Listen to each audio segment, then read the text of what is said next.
Kalau lambat apa semua, kontraktor selalu lepas je. Ni bukti kontraktor kena bayar LED. Dah bayar belum? Ni kes di Pahang lah. Somehow sungai dia lebih keruh. Biasanya JPS ni kita tengok projek banjir, hakisan. Yang ini berkaitan dengan kualiti air. Kalau sungai ni, berapa dia punya NTU dia? Bila berlaku musim tengkujuh dapat sampai maksimum 10,000 lebih, kita dapat reducekan dia, kita boleh beroperasi bawah NTU ke bawah. So boleh lah, walaupun sampai 10,000 masih boleh beroperasi. Berapa kapasiti? Kalau tak buat, musim tengkujuh memang kena tutup loji lah. So yang LED siapa yang kena bayar tu?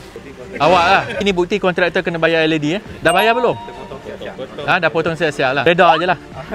Terima kasih sebab siapkan projek. Walaupun kena denda, jarang orang kena denda happy. Okey lah. Bila musim tengkujuh tu bukan mudah. Bila hujannya, sungai-sungai macam Pahang ni dia keruh. Jadi insyaAllah tahun ni kehadapan isu kekeruhan tidak akan memaksa kita menutup loji. Negeri pun bantu, JPS yang laksana. Yang dapat untung pengguna.